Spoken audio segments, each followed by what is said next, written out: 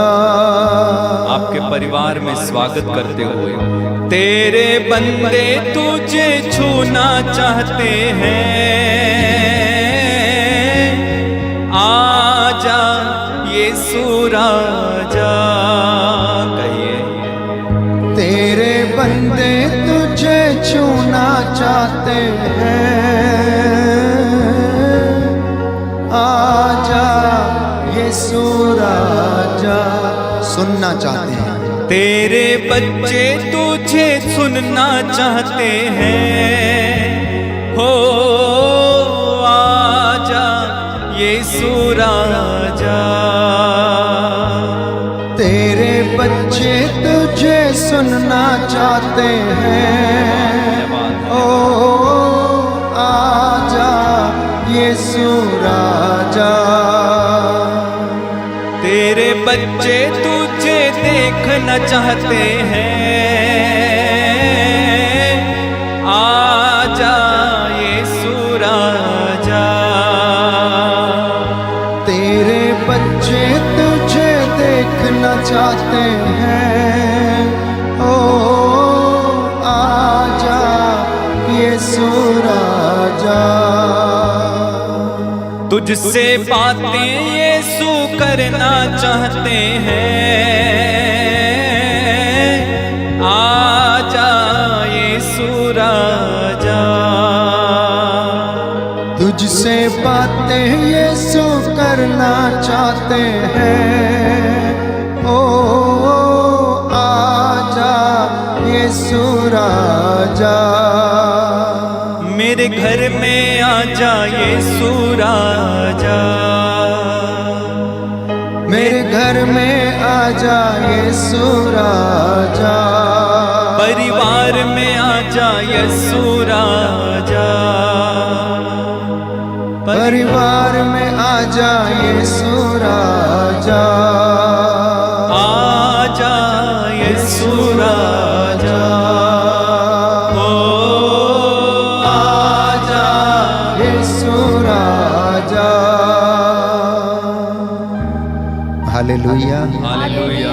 यीशु की स्तुति हो। यीशु की स्तुति हो। यीशु को धन्यवाद। यीशु को धन्यवाद। हे पवित्र संस्कार। हे पवित्र संस्कार। हे प्रभु यीशु। हे प्रभु यीशु। मैं आपकी आराधना करता हूँ। मैं आपकी आराधना करता हूँ। आपकी महिमा गाता हूँ। आपकी महिमा गाता हूँ। आपकी जय जयकार करता हूँ। आपकी जय जयकार करता हूँ। दूतों और संतों के साथ। दूतों और संतों के साथ। हे प्रभु यीशु। हे प्रभु यीशु। मैं आपकी आराधना करता हूँ। मैं आपकी आराधना करता हूँ। मेरे परिवार में, मेरे परिवार में, मेरे जीवन में, मेरे जीवन में, मित्र बंधुओं के जीवन में, मित्र बंधुओं के जीवन मेरे में, कामकाज में, मेरे कामकाज में, हे प्रभु यीशु, हे प्रभु यीशु, अपना सामर्थ्य दीजिए। अपना सामर्थ्य दीजिए। आशीष प्रदान कीजिए। आशीष प्रदान कीजिए। मैं टूटा हुआ हूँ। मैं टूटा हुआ। मैं निराश हूँ। मैं निराश हूँ। मैं दुखी हूँ। मैं दुखी हूँ। उन सब के लिए सबके लिए आपकी कृपा मांगता हूँ। आपकी कृपा मांगता हूँ। हे प्रभु यीशु, हे प्रभु यीशु, पाए हुए सभी वरदानों के लिए, पाए हुए सभी वरदानों के लिए, सभी सुखों के लिए, सभी सुखों के लिए आपको धन्यवाद देता हूँ। आपको धन्यवाद देता हूँ। हे प्रभु यीशु,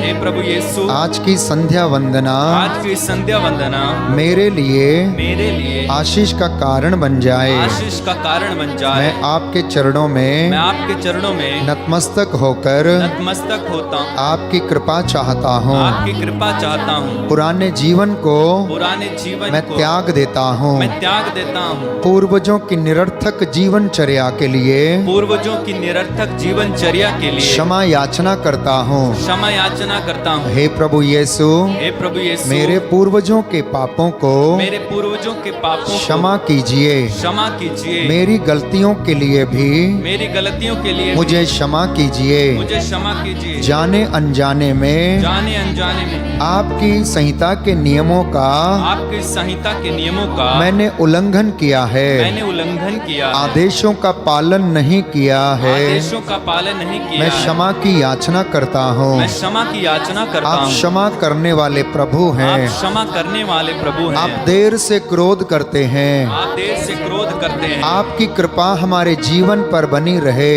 आपकी कृपा हमारे जीवन पर बनी हे रहे। प्रभु यीशु, मैं क्षमा की याचना करता हूँ। मैं क्षमा की याचना करता हूँ। हालेलुया। हालेलुया। यीशु की स्तुति हो। यीशु की स्तुति हो। यीशु को धन्यवाद। यीशु को धन्यवाद। यीशु की आराधना हो। यीशु की आराधना हो। हे पवित्र संस्कार, हे पवित्र संस्कार, हे प्रभु यीशु, हे प्रभु यीशु, जो आपकी आराधना नहीं करते हैं, जो आपकी आराधना नहीं करते हैं, आपकी शिक्षा को तुच्छ जानते हैं, आपकी शिक्षा को तुच्छ समझते उन्हें हैं, क्षमा कर दीजिए। उन्हें क्षमा कर दीजिए। उन्हें क्षमा कर दीजिए, उन्हें क्षमा कर दीजिए, क्योंकि वे नहीं जानते कि वे नहीं जानते कि वे क्या करते कि हैं। वे क्या करते हैं। हालेलुया। हालेलुया। हे प्रभु यीशु, हे प्रभु यीशु, मेरे होठों से, मेरे होठों से, मेरे मुख से आपकी महिमा हो जाए, आपकी महिमा हो जाए, आपकी चंगाई आ जाए। आपकी चंगाई आ जाए। Hallelujah. Hallelujah. Hallelujah. Hallelujah. Yeshu की स्तुति हो। यीशु की स्तुति यीशु हो। को धन्यवाद। यीशु को धन्यवाद। यीशु की आराधना हो। यीशु की आराधना हो। हे पवित्र आत्मा, हे पवित्र आत्मा, मुझ पर अधिकार लीजिए। अधिकार लीजिए। पाकरू का दे दे ओ मसा, पाक रूह का दे दो मस्सा, आत्मा का दे दो अभिषेक, आत्मा का दे दो अभिषेक, जिससे कि मैं जिससे कि अपने परिवार में अपने परिवार में आपकी कृपा को अनुभव करूं। अपनी कृपा को अनुभव करूं। आइए पवित्र आत्मा, आइए पवित्र आत्मा, मेरे परिवार पर, मेरे परिवार पर, मेरे जीवन पर मेरे जीवन पर अधिकार लीजिए। अधिकार लीजिए। Hallelujah. Hallelujah. Hallelujah. Hallelujah. Hallelujah. Hallelujah. दोनों हाथों को जोड़ें। पवित्र आत्मा जो हमारा सहायक है, हमारी अस्पष्ट आहों को समझता और जानता है। हमारे आंसू बहते रहते हैं और वो हमें स्पर्श करता है। भक्ति भावना से पूरे परिवार को समर्पित होते हुए हम इस गीत को गाएं।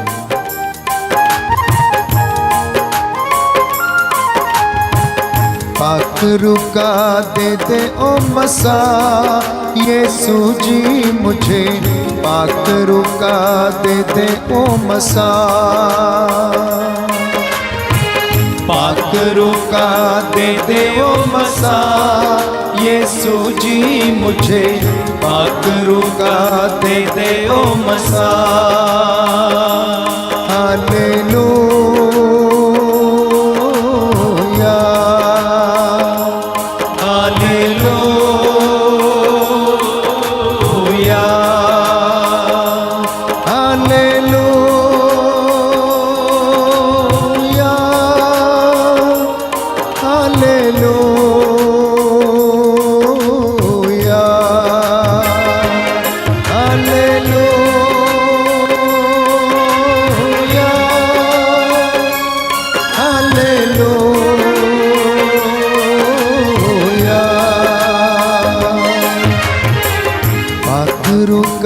दे दे ओ मसा, यीशु जी मुझे पाकरू का दे दे ओ मसा। पाकरू का दे दे ओ मसा, यीशु जी मुझे पाकरू का दे दे ओ मसा। पवित्र आत्मा जब आप पर उतरेगा, जब आप पर अधिकार लेगा, तो वो आपको सब कुछ समझा देगा। आप सत्य को जान जाएंगे और सत्य आपको स्वतंत्र बना देगा।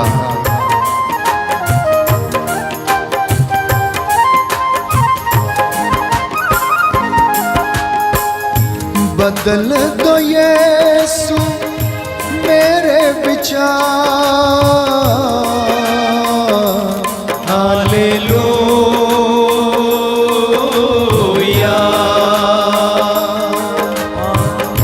मांगो दुआ प्रभु सबके लिए मैं बैरियों को करूं मैं क्षमा। यीशु जी मुझे पाकरू का दे दे ओ मसा,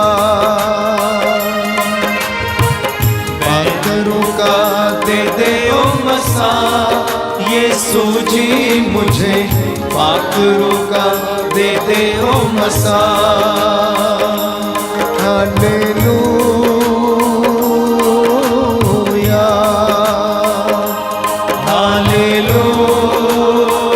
हालेलुया हालेलुया हालेलुया। विश्वास के साथ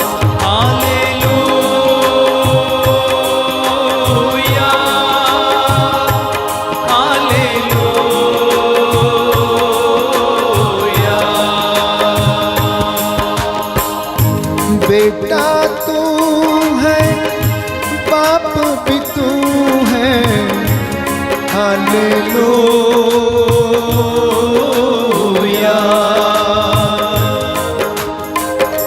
यीशु रूह है, पाक भी तू है।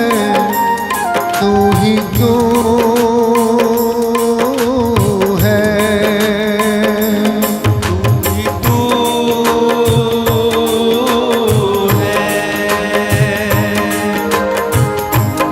सत्य जीवन और मार्ग। यीशु जी मुझे आत्मा का दे दो अभिषेक। यीशु जी मुझे पाकरू का दे दे ओ मसा। यीशु जी मुझे पाकरू का दे दे ओ मसा।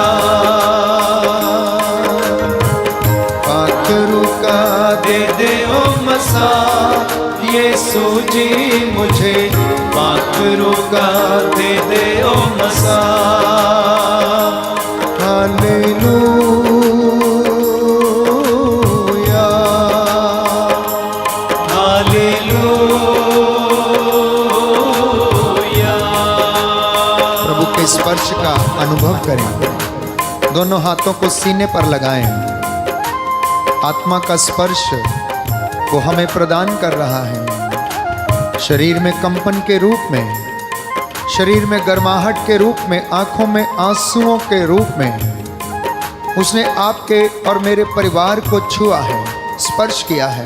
उसकी मामूरी आपके परिवार पर इस वक्त छाए और उतरे। आप उसके प्रेम को अनुभव करें।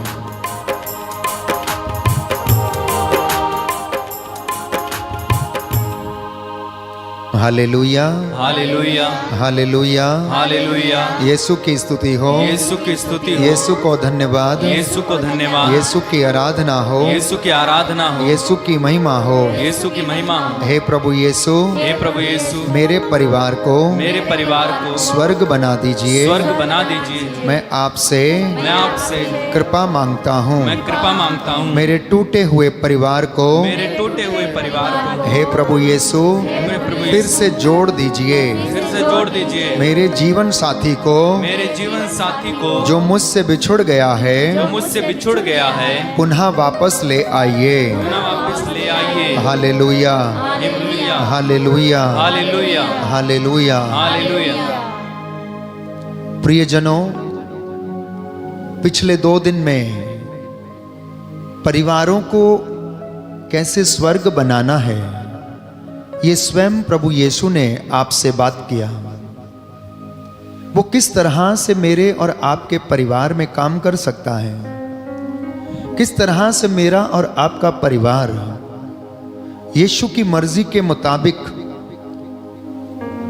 जो वो चाहता है, जैसा कि उसके परिवार में होता था, वैसा मेरे और आपके परिवार में भी हो सकता है, बशर्ते कि हम उसकी शिक्षा को सुने और उस पर चलने का प्रयास करें। पिछले 2 दिनों में प्रभु ने आपसे परिवारों की हकीकत को बयां किया और मैंने कहा आप में से बहुत सारे लोग ये वचन सुन के आहत हुए होंगे। बहुत सारे लोग जो अपने जीवन में इस वक्त अपराध बोध का अनुभव कर रहे हैं, उन्हें मेरी बातें शायद अच्छी ना लग रही हों, परंतु सत्य तो सत्य है। मैं आपको बता देना चाहूंगा कि पिछले कई वर्षों के अनुभव में इन तमाम बातों का अनुभव ना केवल शहर में रहने वाले लोगों के साथ मैंने अनुभव किया, बल्कि गांवों में पढ़े लिखे लोगों के साथ हमने इन सारी समस्याओं का अनुभव किया।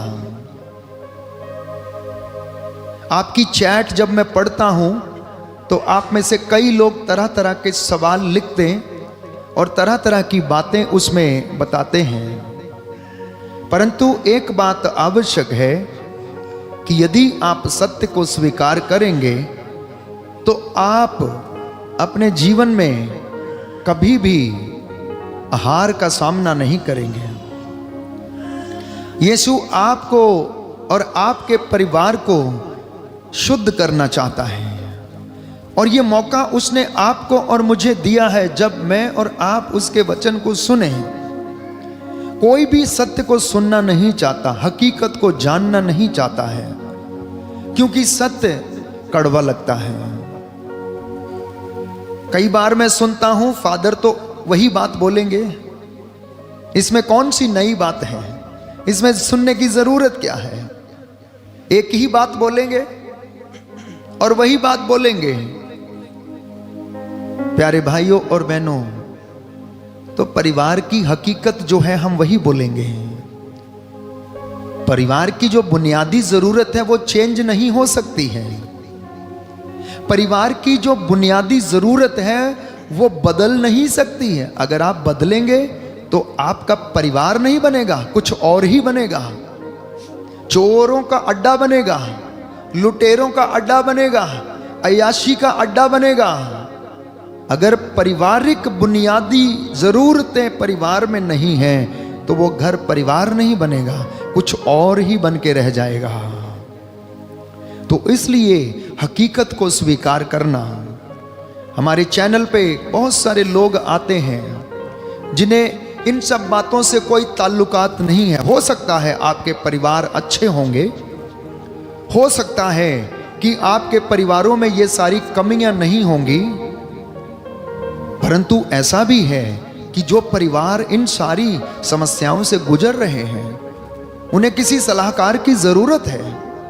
और कई लोग ऐसे परिवारों को सलाह नहीं देते, बल्कि और ज्यादा उनके परिवारों में ईर्ष्या, द्वेष, लड़ाई झगड़े उत्पन्न कराने की कोशिश करते हैं। मुझे रोज कोई ना कोई एक आधा फोन आता है, फादर जी मेरे परिवार पर जादू कर दिया है, फादर जी मेरे परिवार पर पता नहीं कुछ तंत्र मंत्र कर दिया है, तो मेरे काम सारे बंद हो गए हैं। पर बाइबल हमें बताती है कि आप में से बहुत सारे लोग अपने कुकर्मों का फल भोग रहे हैं। ईश्वर नहीं चाहता है कि आपको दंड मिले, ईश्वर नहीं चाहता है कि आप गरीबी में रहें, ईश्वर नहीं चाहता है कि आप उन्नति ना करें, ईश्वर कभी नहीं चाहेगा कि आपका जीवन खराब हो, ईश्वर कभी नहीं चाहेगा कि आप अपने जीवन में कष्टों का अनुभव करें। वो क्यों चाहेगा? उसने तो आपको सुंदर बनाया, उसने तो आपको अच्छे पौधे का बीज के रूप में उसने बोया, लेकिन मैं और आप अपने कुकर्मों की वजह से, अपनी गलतियों की वजह से हम प्यारे भाइयों और बहनों चोट खाते हैं, और उस चोट के कारण हमारे जीवन में कई समस्या आ जाती हैं जिनकी वजह से हम प्यार का अनुभव नहीं कर पाते हैं। इसलिए कल की बात को पूरा करूंगा कि अपने बच्चों को बचपन से सुधारिए। सूक्ति ग्रंथ अध्याय 13 पद संख्या 24। सूक्ति ग्रंथ the book of Proverbs chapter 13 verse 24। Chapter 13 verse 24। Book of Proverbs chapter 13 verse 24, जो छड़ी नहीं लगाता वह अपने पुत्र का शत्रु है, जो अपने पुत्र को प्यार करता है उसे दंड देने में हिचक नहीं होती है। ये बच्चे को सुधारने और उसका जीवन अच्छी तरह से बनाने के लिए प्यारे भाइयों और बहनों, प्रियजनों, प्रभु माता पिता को ये आदेश देता है कि बच्चे को बचपन से ही सुधारना चाहिए। Book of Proverbs chapter 19 verse 18, अध्याय 19, सूक्ति ग्रंथ पद संख्या 18, अध्याय 19 पद संख्या 18। अपने पुत्र को दंड दो, इसी में उसका कल्याण है, उसकी मृत्यु का कारण मत बनो। माता पिता को यह आदेश दिया गया बाइबल के द्वारा कि अपने पुत्र को सजा अवश्य दो, इसी में उसका कल्याण है।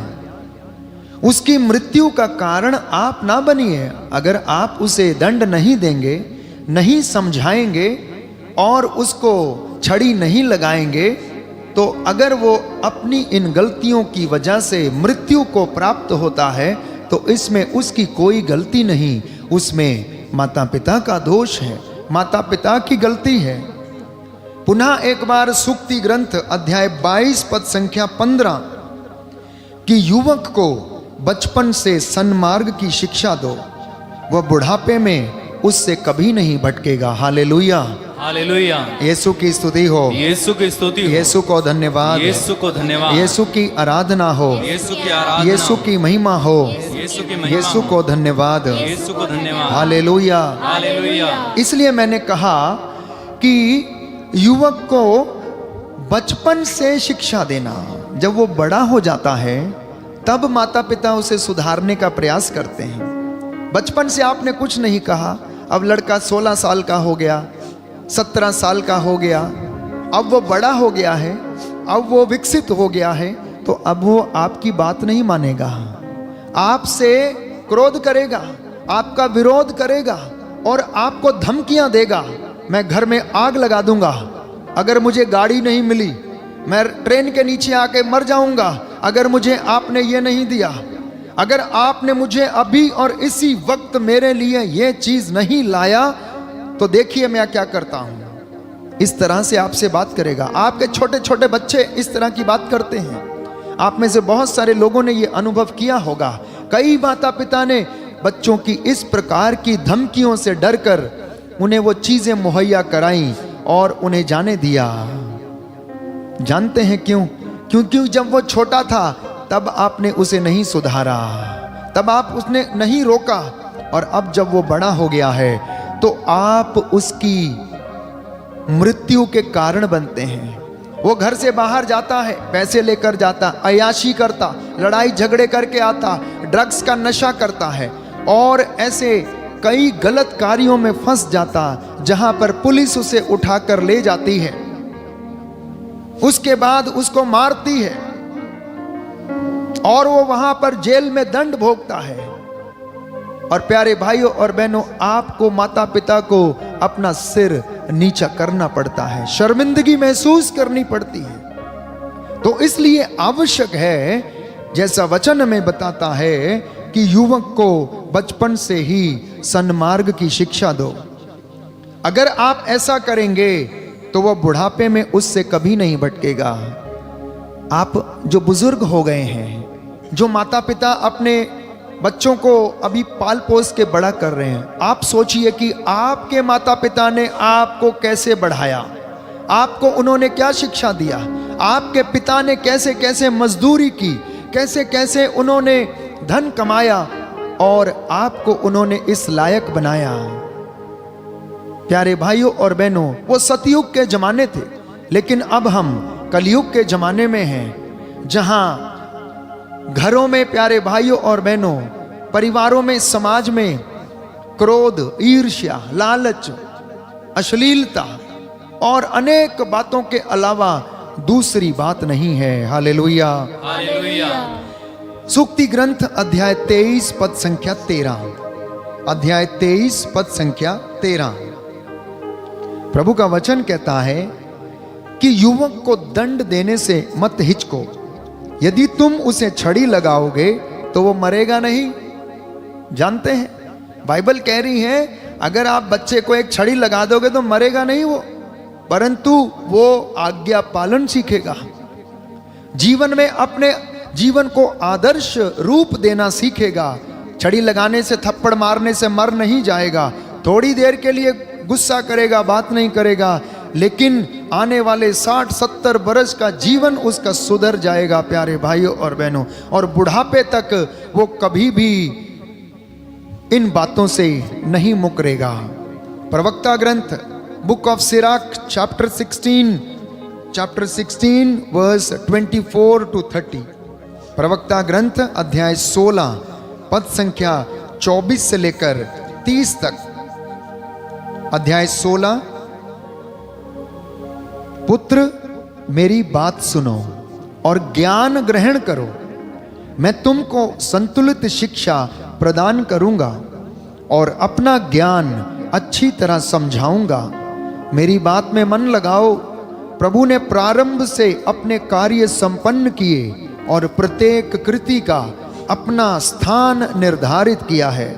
उसने सदा के लिए उनका कार्य क्षेत्र निश्चित किया और उनकी अपनी प्रकृति के अनुसार उनको अधिकार दिया है। Hallelujah, hallelujah. हे प्रभु यीशु, हे प्रभु यीशु, मैं आपकी शिक्षा को मैं आपकी शिक्षा को ग्रहण करता हूँ। ग्रहण करता हूँ। हे प्रभु यीशु, हे प्रभु यीशु, मेरी संतान को मेरी संतान को आज्ञा पालन का, आज्ञा पालन का, विश्वास का, विश्वास, प्रेम करने का प्रेम करने का वरदान दीजिए। वरदान दीजिए। Hallelujah, hallelujah, hallelujah. Hallelujah. Yeshu की स्तुति हो, यीशु की स्तुति हो, यीशु को धन्यवाद, यीशु को धन्यवाद, यीशु की आराधना हो, यीशु की आराधना हो, यीशु की महिमा हो। यीशु की महिमा हो। इसलिए लगातार अपने बच्चों को अच्छी शिक्षा देना।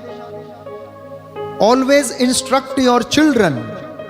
पुनः एक वचन हम पढ़ेंगे, सूक्ति ग्रंथ अध्याय 22 पद संख्या 6। सूक्ति ग्रंथ अध्याय 22 पद संख्या 6।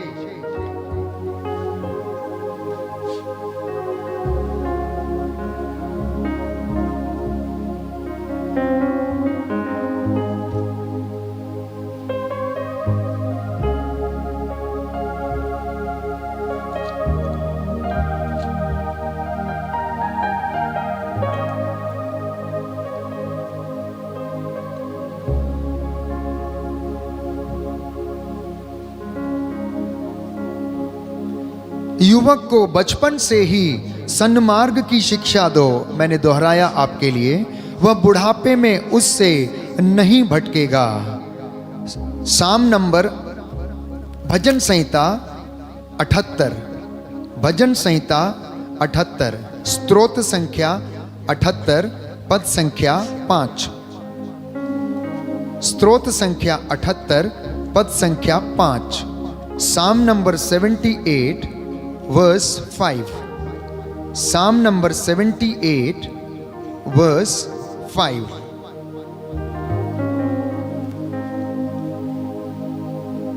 उसने याकूब के लिए एक नियम लागू किया, उसने इज़राइल के लिए एक विधान निर्धारित किया। उसने हमारे पूर्वजों को यह आज्ञा दी कि वे उसे अपने पुत्रों को सिखाएं। Hallelujah, hallelujah. जिससे आने वाली पीढ़ी, भविष्य में उत्पन्न होने वाले उनके पुत्र उसे जान जाएं और वे भी उसे अपने पुत्रों को बताएं। यह इसलिए हुआ कि वे प्रभु पर भरोसा रखें, ईश्वर के महान कार्य को नहीं भुलाएं, उसकी आज्ञाओं का पालन करते रहें।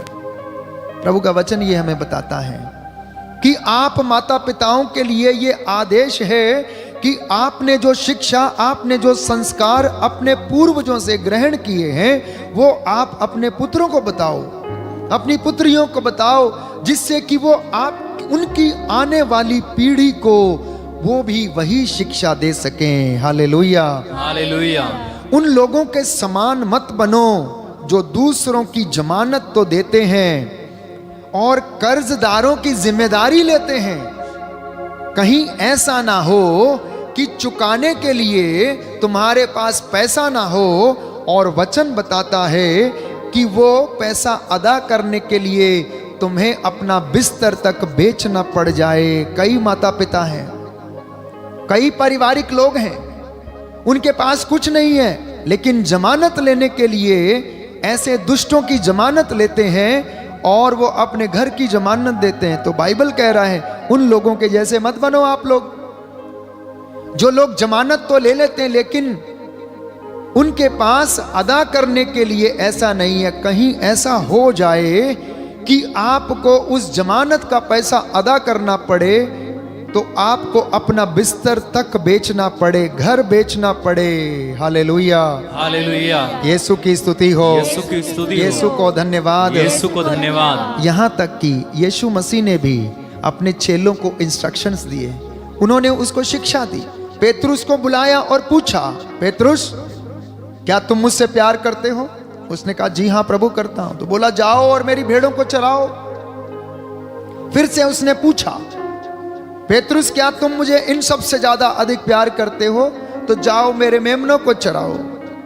फिर से उसने तीसरी बार पूछा, क्या आपने अपने बेटे से कभी पूछा है, क्या आपने अपनी बेटी से कभी पूछा है कि बेटा क्या तुम वास्तव में मुझे प्यार करते हो? आप एक बार पूछ के देखिए क्या जवाब मिलेगा आपको। आप लड़के या लड़की के, अपने बेटे या बेटी के हाव भाव से समझ जाओगे कि वास्तव में वो प्यार करता है या नहीं करता है। बच्चे अपने माता पिता से पूछ कर देखें कि पापा मम्मी क्या वास्तव में आप हमसे प्यार करते हो? क्या वास्तव में आप हमारे लिए ये करने को तैयार हो? यदि आप प्यार करते हो तो मैं आपके लिए ये काम करने को तैयार हूं, मैं अपना सर्वस्व आपके लिए देने को तैयार हूं। बाइबल हमें इस विषय में भी बताती है कि माता पिता के अच्छे और बुरे उदाहरण की वजह से कई परिवारों में, प्यारे भाइयों और बहनों, समस्याएं उत्पन्न हुई हैं। कुछ उदाहरण मैं आपके सामने रखना चाहूंगा कि किस तरह से एक माँ और पिता अपने बेटे या बेटी को बुरे उदाहरण देते हैं। तो इसका एक उदाहरण हमारे सामने है राजाओं के पहले ग्रंथ में अध्याय 22 पद संख्या 52।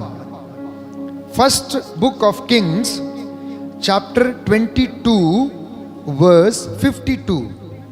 First book of Kings chapter 22 verse 52। यहां पर इज़राइल में अहज्या का शासन।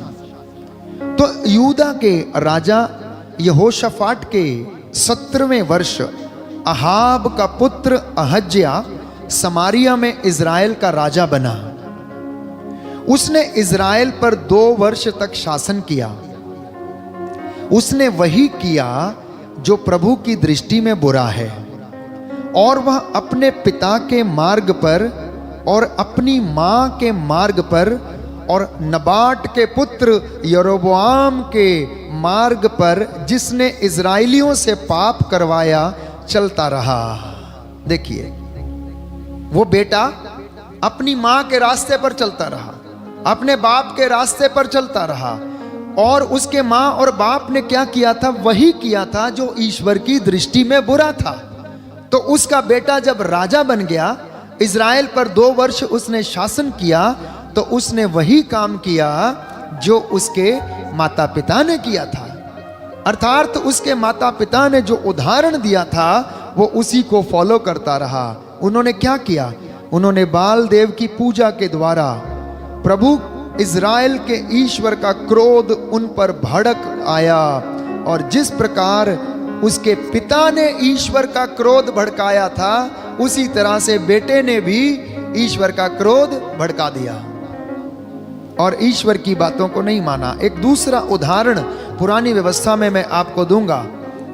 सेकेंड बुक ऑफ क्रॉनिकल्स, दूसरा इतिहास ग्रंथ, अध्याय 22 पद संख्या 23। दूसरा इतिहास ग्रंथ अध्याय 22 पद संख्या 3।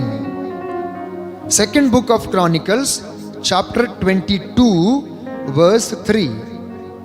लिखा है कि अहज्या भी अहाब के घराने के मार्ग पर चलता था, क्योंकि उसकी माता उसे अधर्म करने के लिए प्रोत्साहित करती थी। फिर से एक बार पढ़ूंगा, ध्यान से सुनिए। जिसके पास बाइबल है वो बाइबल खोले और वचन को पढ़े। दूसरा इतिहास ग्रंथ, second book of chronicles, chapter 22 verse 3।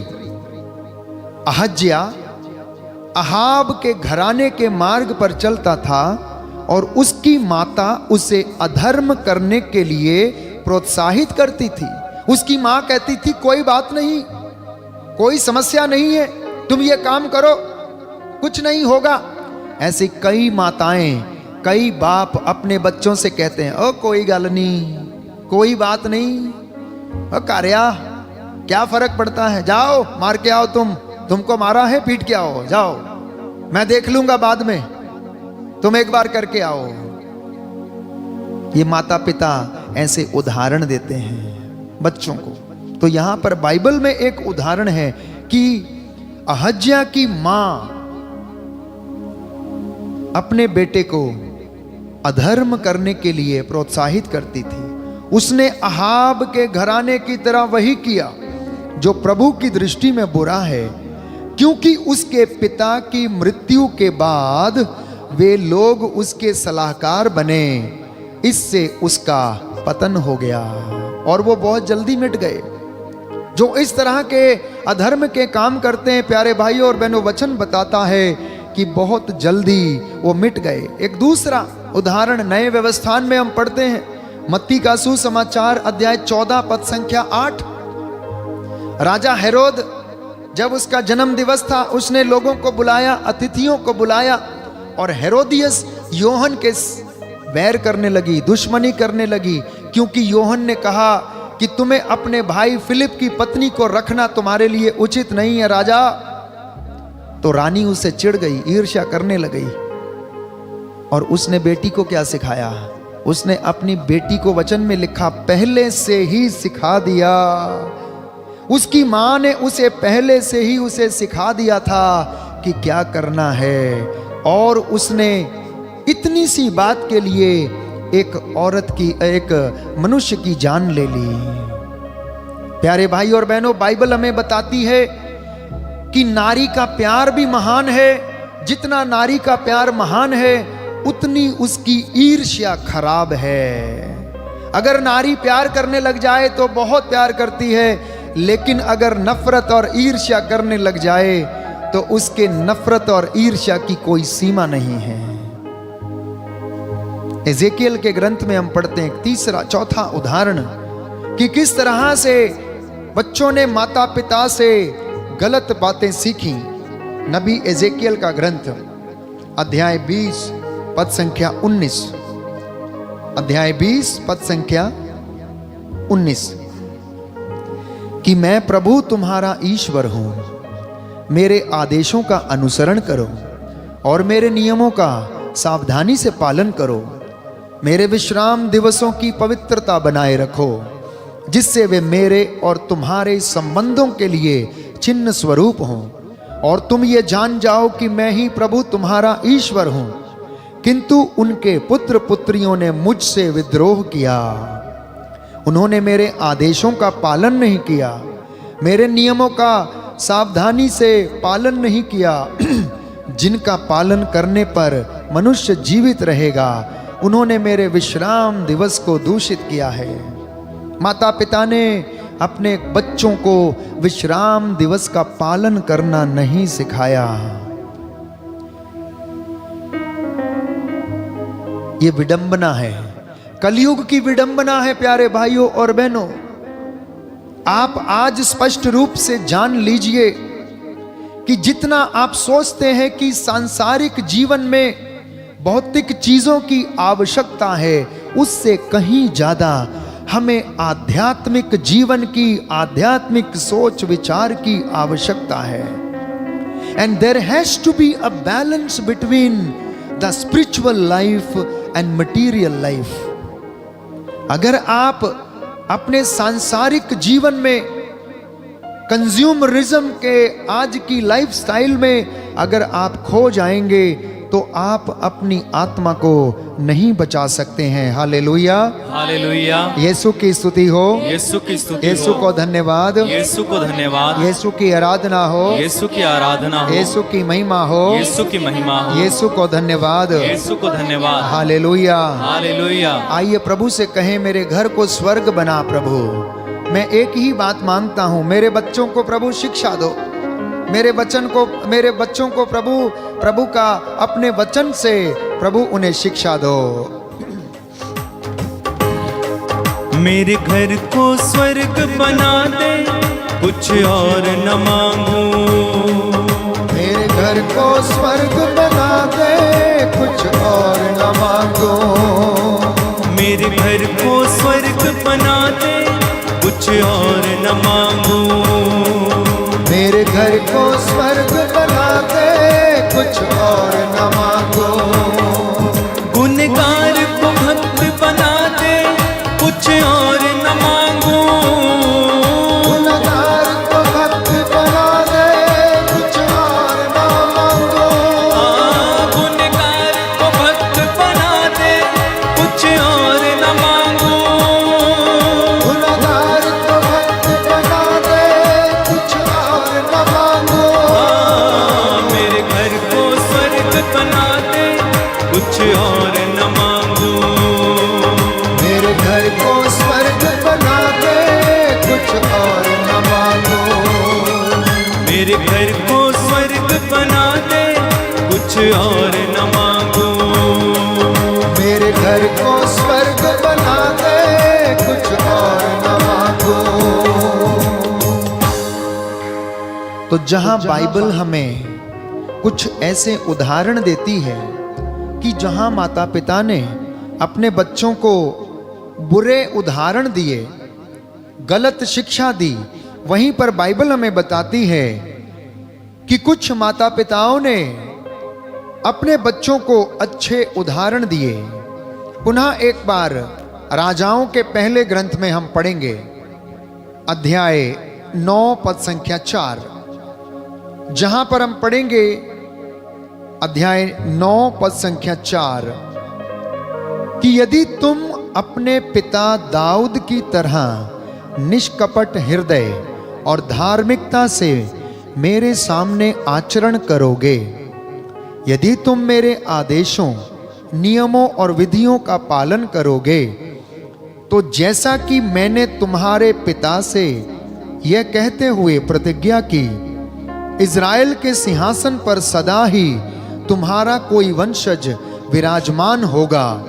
मैं तुम्हारा राज्य सिंहासन इज़राइल में सदा के लिए स्थापित करूंगा। यह प्रतिज्ञा प्रभु ने उनसे की कि यदि तुम अपने पिता के जैसे निर्दोष आचरण करोगे, उसके जैसे प्रभु के नियमों का पालन करोगे, उसके जैसे ईश्वर की धार्मिकता तुम्हारे आगे आगे चलेगी और उसके पीछे पीछे और तुम्हारे पीछे उसकी महिमा आएगी, यदि तुम इन नियमों का पालन करोगे, तो तुम्हारे वंश में, तुम्हारे राज सिंहासन पर कोई दूसरा नहीं बैठेगा, केवल तुम्हारे वंश से ही तुम्हारा कोई भी उत्तराधिकारी उस पर राज करेगा। ये प्रतिज्ञा है।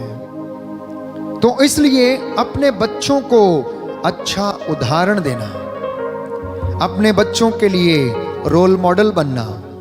और 2-3 उदाहरण हम पढ़ेंगे। दूसरा इतिहास ग्रंथ, second book of chronicles, chapter 17 verse 3। दूसरा इतिहास ग्रंथ अध्याय 17 पद संख्या 3, जहां पर पिता ने अपने बेटे को अच्छा उदाहरण दिया। प्रभु यहोशापाट के साथ था, क्योंकि वह उस मार्ग पर चलता था जिस पर उसका पूर्वज दाऊद पहले से चला था। वह बाल देवताओं की नहीं, बल्कि अपने पिता के ईश्वर की उपासना करता था। तो यहोशापाट के साथ प्रभु था, तो वो किस पर चलता था? अपने पूर्वज दाऊद के द्वारा बताए गए रास्ते पर चलता था। और वो बाल देवताओं की पूजा नहीं करता था, वो अपने पिता के ईश्वर इब्राहिम, इसहाक और याकूब के ईश्वर की उपासना करता था। वह प्रभु की आज्ञाओं का पालन करता और इज़राइल के कार्यों का अनुसरण नहीं करता था। ये उसने अच्छा उदाहरण अपने बच्चों को दिया। उसी ग्रंथ में अध्याय 20 पद संख्या 32, सेकेंड बुक ऑफ क्रॉनिकल्स अध्याय 20 पद संख्या 32, दूसरा इतिहास ग्रंथ अध्याय 20 पद संख्या 32, पद संख्या 32 में हम पढ़ेंगे कि वह अपने पिता आसा के मार्ग पर चलता था, वह कभी भी उससे विमुख नहीं हुआ। उसने वही किया जो प्रभु की दृष्टि में उचित था। तो यहोशाफाट के शासन का अंत के विषय में हम पढ़ते हैं कि वो अपने पिता के आज्ञा के ऊपर चलता था। जैसा उसके पिता ने उसको रास्ता बताया था, वही काम उसने किया और वही किया जो ईश्वर की दृष्टि में अच्छा था। तो इसलिए प्रियजनों, प्रिय माता पिताओं, अपने बच्चों को अच्छी शिक्षा, अच्छे संस्कार, अच्छे विश्वास के उदाहरण आप उन्हें देने का प्रयास करें। उसी ग्रंथ में अध्याय 26 में हम पढ़ेंगे, दूसरा इतिहास ग्रंथ अध्याय 26 पद संख्या 4 में हम पढ़ेंगे कि उसने अपने पिता अमस्या की तरह वही किया जो प्रभु की दृष्टि में उचित है। जब तक जकरिया जीवित था, उज्जिया ईश्वर के प्रति ईमानदार रहा, क्योंकि जकरिया उसे ईश्वर पर श्रद्धा रखना सिखाता था। और जब तक वह प्रभु के प्रति ईमानदार रहा, ईश्वर उसे सफलता प्रदान करता रहा।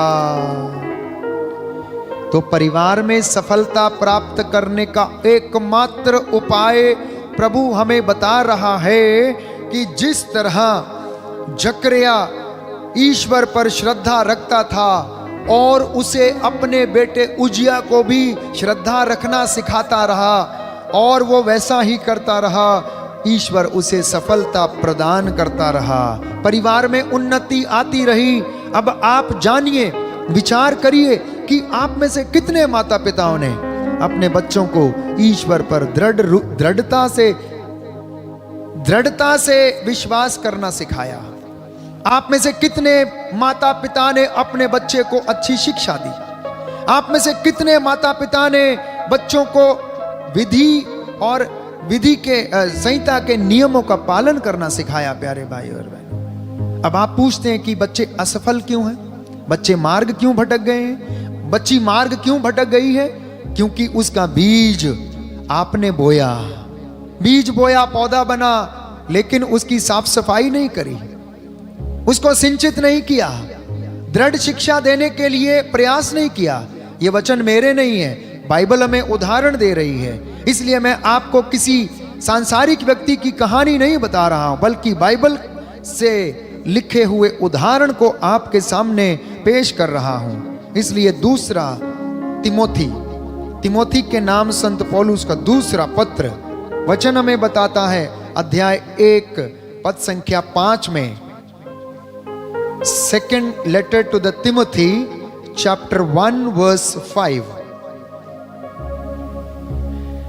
तब मुझे तुम्हारा निष्कपट विश्वास सहज ही याद आता है और यह विश्वास तुम्हारी नानी लोइस तथा तुम्हारी माता यूनिके में विद्यमान था और मुझे विश्वास है कि अब तुम में भी विद्यमान है। Hallelujah, hallelujah. तिमोथी को लिख रहा है संत पौलुस, तिमोथी, तुम्हारा विश्वास देखकर मुझे कौन याद आता है? तुम्हारी नानी की याद आती है, तुम्हारी मां की याद आती है कि अब जो तुम संस्कार लोगों के सामने प्रस्तुत कर रहे हो, जो विश्वास तुम प्रकट कर रहे हो, अब मुझे विश्वास है ये विश्वास किसमें था? तुम्हारी नानी में विद्यमान था। तुम्हारी माता के जीवन में ये संस्कार थे, इसीलिए वो संस्कार अब तिमोथी तुम्हारे जीवन में भी हैं। आपके बच्चों को भी कोई ऐसी बात कहे तो आपकी प्रशंसा होगी, आपकी प्रशंसा होगी। अगर आपके बच्चों से कोई कहे कि आपको देखकर ऐसे लगता है कि आपके माता पिता कितने सज्जन होंगे, यीशु मसीह को आज के सुसमाचार में हमने पढ़ा, भीड़ में सुनकर एक स्त्री ने कहा, धन्य है वो गर्भ जिसने तुझे धारण किया, धन्य है वो स्तन जिसका तूने पान किया। प्यारे भाइयों और बहनों, जब आप ऐसी बातों के विषय में सुनेंगे तो आपको स्वाभाविक रूप से परमेश्वर प्रशंसा, मान, सम्मान प्रदान करेगा। हालेलुया। एक तीसरी विशेष बात कि माता पिता की कमजोरियां उनके जीवन में है लेकिन उन्हें पता नहीं है। तो इसके विषय में बाइबल हमें क्या बताती है, हम पढ़ेंगे बाइबल सामुएल का पहला ग्रंथ अध्याय 3 पद संख्या 13। बहुत सारे उदाहरण हैं प्यारे भाई और बहनों वचन में। बाइबल तमाम उदाहरणों से भरपूर है, लेकिन कुछ एक उदाहरण मैंने आपसे लिए हैं जहां पर हम पाते हैं अध्याय 3 पद संख्या 13। अध्याय 3 पद संख्या 13 वचन पढ़ेंगे। The first book of Samuel chapter 3 verse 13 कि मैं उसे ये बता देना चाहता हूं कि मैं उसके दोष के कारण ही उसके घराने को अपवर्तनीय दंड देने जा रहा हूं, क्योंकि उसने अपने पुत्रों को कुकर्म करते देखकर भी उन्हें नहीं रोका। यह माता पिता की गलती थी कि जब उसने अपने पुत्र को चोरी करते हुए देखा, जब उसने अपने पुत्र को लड़ाई झगड़ा या गाली करते हुए देखा, बोलते हुए देखा, दूसरों को बड़ों का अनादर करते हुए देखा, तो उस वक्त माता पिता ने बच्चे को नहीं रोका। तो प्रभु कह रहा है, सामुएल को प्रभु दर्शन देता है और वो इन सारी बातों को उनसे बता रहा है और कहता है कि मैं एली के घराने के विषय में जो कुछ कहा उसे मैं उस दिन आदि से अंत तक पूरा करूंगा। इसके पिछले अध्याय में यदि आप पढ़ेंगे सामुएल के दूसरे अध्याय में, पहले ग्रंथ के दूसरे अध्याय पद संख्या 12 में पढ़ेंगे तो वहां लिखा है कि एली के पुत्र दुष्ट थे, वे याजक प्रभु पर श्रद्धा नहीं रखते थे और लोगों के साथ इस प्रकार का व्यवहार करते थे। जब कोई बलि चढ़ाता तो याजक का सेवक त्रिशूल लेकर आता और जब मांस पकने लगता तो उसे तवा या कड़ाह या पात्र में चुभोता और जो कुछ त्रिशूल में लगा आ जाता याजक उसे अपने लिए रख लेता। शिलो में आने वाले सब इजरायलियों के साथ वो यही किया करता था। इसलिए ईश्वर एली से ये कह रहा है कि चूंकि तूने उसके कुकर्म देखे और तूने उसको सुधारा नहीं, अब देख कि मैं क्या करने जा रहा हूं, मैं उन्हें दंड देने जा रहा हूं। इसलिए मैं शपथ खाकर एली के घर से यह कहता हूं कि उसके घर के दोष का प्रायश्चित ना तो बलिदान के द्वारा संभव है और ना चढ़ावे के द्वारा, क्योंकि अब बहुत देर हो चुकी है। दूसरा उदाहरण हम पढ़ते हैं सामुएल के पहले ग्रंथ अध्याय 8 पद संख्या 3 में हम पढ़ेंगे। अध्याय 8 पद संख्या 3। First book of Samuel chapter 8 verse 3। The second example of the weakness of the parents. परंतु उसके पुत्र अपने पिता के मार्ग का अनुसरण नहीं करते थे, वे लोभ में पड़कर घूस लेते और न्याय भ्रष्ट कर देते थे।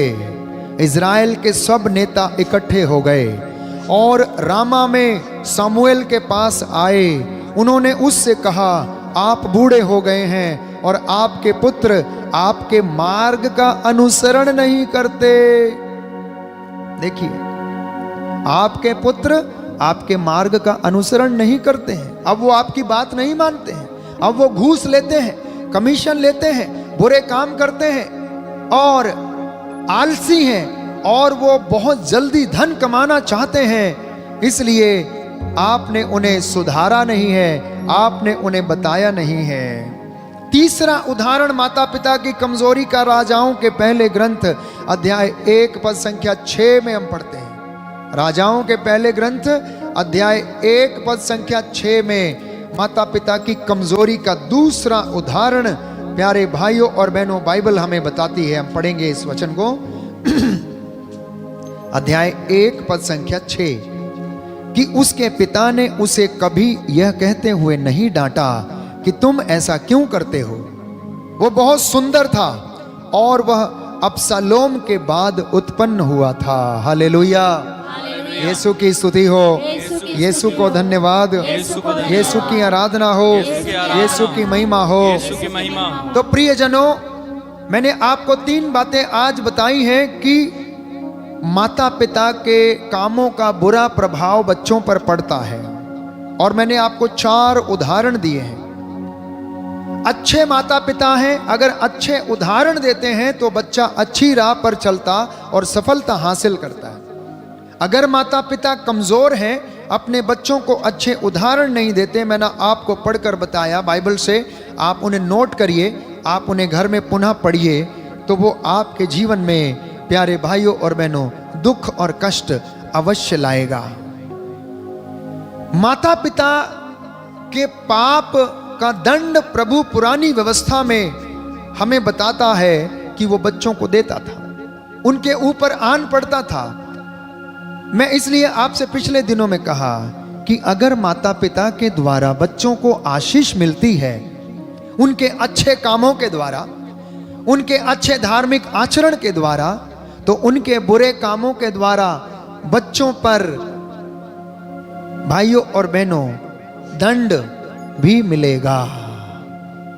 वो अपने माँ बाप के बुरे कामों के कारण, बुरी सोच, बुरे विचारों, बुरे आदर्शों के कारण वे बच्चे अपने जीवन में दंड भी भुगतेंगे और ईश्वर के प्रकोप का उनके ऊपर दोष भी लग सकता है। बाइबल में इस विषय में बताती है, निर्गमन ग्रंथ अध्याय 20 पद संख्या 5, डरने की आवश्यकता नहीं है, पुरानी व्यवस्था को सावधानी से पढ़ने की जरूरत है और वचनों को जानने की, शिक्षा को जानने की, नियमों को जानने की जरूरत है। और यीशु मसीह के पास उसका उपाय है कि वो आपको इन सारे दोषों से मुक्त करे और वो आपको पिता की कृपा का पात्र बनाए। इसलिए निर्गमन ग्रंथ अध्याय 20 पद संख्या 5 हम पढ़ेंगे। अध्याय 20 पद संख्या 5,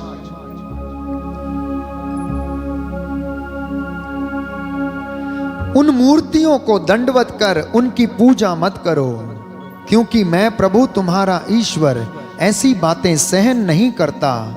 जो मुझसे बैर करते हैं, मैं 3री और 4थी पीढ़ी तक उनकी संतति को उनके अपराधों का दंड देता हूं। जिस परिवार में प्रार्थना नहीं है, जिस परिवार में वचन का आदर नहीं है, जो माता पिता बाइबल को तुच्छ जानते हैं, जो उसको इस तरह से रखते हैं कि बाइबल के ऊपर से कभी धूल तक नहीं झाड़ी और उसको कपड़े में लपेटकर अलमारी में या संदूक में रखा है, प्यारे भाइयों और बहनों, ये प्रभु का अनादर है। ये किताब, ये वचन छुपा के रखने की चीज नहीं है, ये यूं ही फेंकने की चीज नहीं है।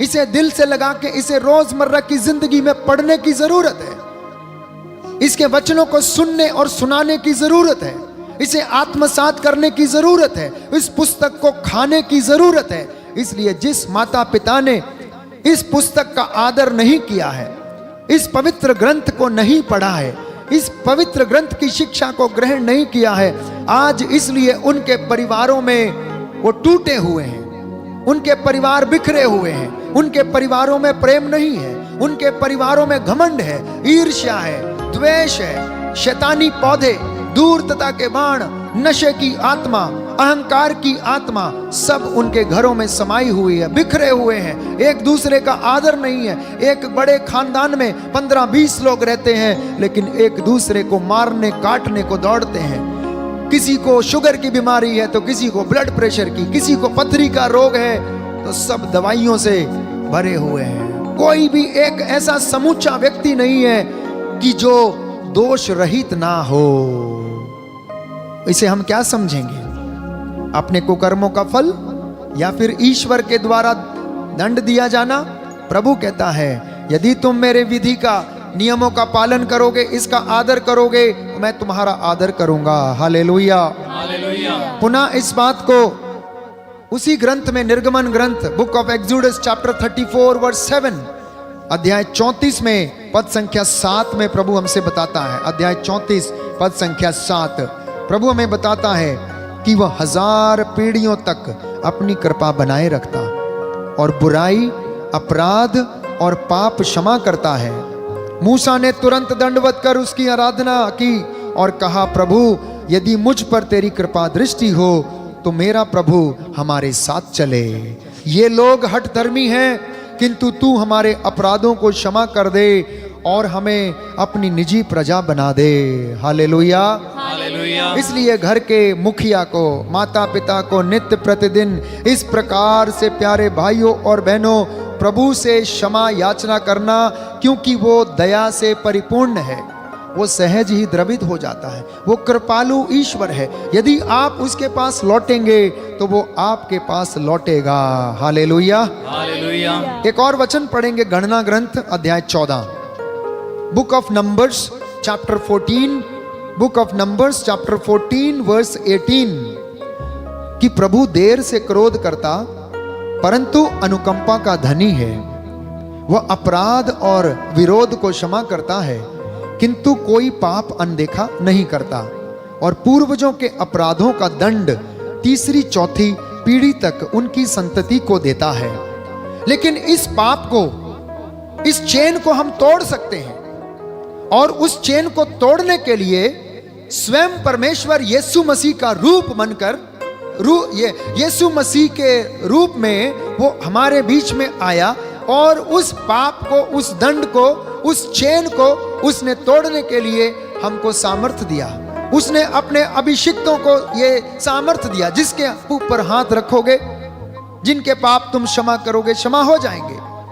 जिनको उनके पापों से मुक्त करोगे, श्रापों से मुक्त करोगे, वो मुक्त हो जाएंगे। जो अपने पूर्वजों के पापों के लिए उनसे क्षमा मांगेंगे, वो क्षमा हो जाएंगे। प्यारे भाई और बहनों, इस बात को स्वयं ईश्वर ने यीशु मसीह के द्वारा नई व्यवस्था में पूरा किया, और आपके लिए एक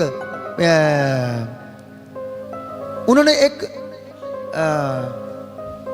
क्या बोलेंगे वचन, कि प्रभु यीशु को वो खुद इन सारी चीजों से हमको आजाद करने के लिए धरती पर आ गया, और उसने हमें सिखाया, उसने सेवा करना, एक दूसरे को क्षमा करना।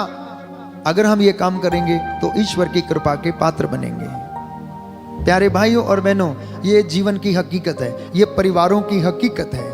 मैंने आपसे इतने वचन इसलिए शेयर किए ताकि आप यूं ही ना समझें कि ये कोई आम तौर पर सांसारिक कहानियां नहीं हैं, परंतु बाइबल में लिखी गई बातें, जो शिक्षा प्रभु आपको देना चाहता है।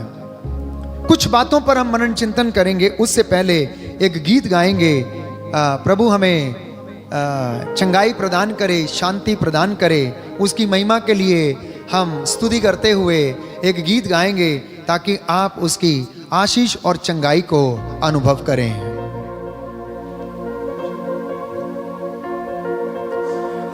उसकी महिमा करो, बंधन टूट जाएंगे, मेरा यीशु मौजूद है यहाँ।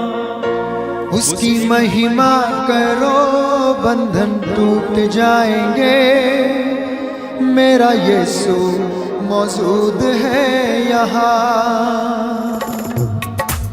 ताली बजाते हुए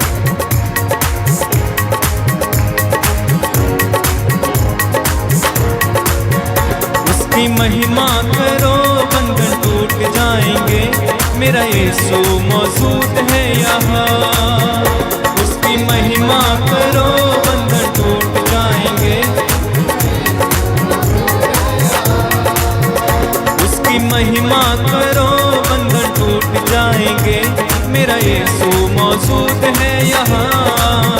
उसकी महिमा करो, बंधन टूट जाएंगे। जितने बीमार हैं चंगे हो जाएंगे, मेरा यीशु मौजूद है यहाँ। वो जितने बीमार हैं चंगे हो जाएंगे, मेरा यीशु मौजूद है यहाँ। वो मौजूद है यहाँ, वो मौजूद है यहाँ, वो मौजूद है यहाँ, वो मौजूद है यहाँ, वो मौजूद है यहाँ, वो मौजूद है यहाँ, वो मौजूद है यहाँ, वो मौजूद है उसकी महिमा, यहाँ। उसकी महिमा करो, बंधन टूट जाएंगे, मेरा यीशु मौजूद है यहाँ। उसकी महिमा करो, बंधन टूट जाएंगे, मेरा यीशु मौजूद है यहाँ। ना तू कमजोर हो, तेरी ताकत है वो तेरा हौसला, तेरी हिम्मत है वो, तेरी हिम्मत है वो, तेरी हिम्मत है वो। जितने बीमार हैं नया बल पाएंगे, मेरा यीशु मौजूद है यहाँ। जितने बीमार हैं नया बल पाएंगे, मेरा यीशु मौजूद है यहाँ। नाले गाते हो, वो मौजूद है यहाँ, वो मौजूद है यहाँ, वो मौजूद है यहाँ, वो मौजूद है यहाँ। वो मौजूद है यहाँ, वो मौजूद है यहाँ, वो मौजूद है यहाँ, वो मौजूद है यहाँ। करो बंधन टूट जाएंगे, मेरा यीशु मौजूद है यहाँ। उसकी महिमा करो, बंधन टूट जाएंगे, मेरा यीशु मौजूद है यहाँ। उसकी महिमा करो, बंधन टूट जाएंगे, मेरा यीशु मौजूद है यहाँ। मेरा यीशु मौजूद है यहाँ। आज बंधनों से छुटकारा पाने का दिन है, इसलिए हम थोड़ा समय लेंगे, प्रभु से क्षमा की याचना करेंगे, एक दूसरे को क्षमा करेंगे, बच्चे माता पिता को क्षमा करेंगे, सास अपनी बहू को क्षमा करेगी, बहू अपनी सास को और ससुर को, पति अपने पत्नी को क्षमा करेगा। आज यदि आप करेंगे तो वास्तव में आपके घर में स्वर्ग राज्य का बीज आज बो दिया जाएगा और आप बंधनों से छुटकारा पा लेंगे। आप महसूस करके देखना। इस वक्त मैं समझता हूं मेरे साथ लगभग 1200-1300 लोग ऑनलाइन होंगे। अगर आप जितने लोग अपने जीवन में ये वचन आज सुन रहे हैं, अगर आप इस बात को एक दूसरे को क्षमा करेंगे, एक दूसरे की गलतियों को नजरअंदाज करेंगे, आज यदि आप प्रॉमिस करेंगे तो आपका परिवार बहुत जल्दी स्वर्ग बन जाएगा। इसलिए मैं आपके सामने कुछ ऐसी बातों को रखने चाहता हूं जिनकी वजह से परिवार टूटता है। बहुत सारे कारण हो सकते हैं, आपके जीवन में कोई विशेष और अनेक कारण हो सकते हैं, लेकिन कुछ जो साधारण वेरी कॉमन रीजंस जिसे हम रोज देखते हैं वो ये हैं। सबसे पहले, घर में प्रार्थना नहीं है, घर में वचन पढ़ा नहीं जाता है, घर में कोई शिक्षा देने वाला नहीं है। आप किसी पास्टर को बुला लेते हैं, किसी को बुला लेते हैं, वो आपके घर में प्रार्थना करके चला जाता है, उसको 100 रुपये चंदा आप दे देते हैं, आपका काम खत्म हो गया। ऐसा लगता है अब भगवान आकर वहाँ पर रहेगा और वहाँ से कभी नहीं जाएगा और सब कुछ होता जाएगा। ऐसी बात नहीं है। आपके शरीर को हष्ट पुष्ट बनाने के लिए रोज खाने की जरूरत है।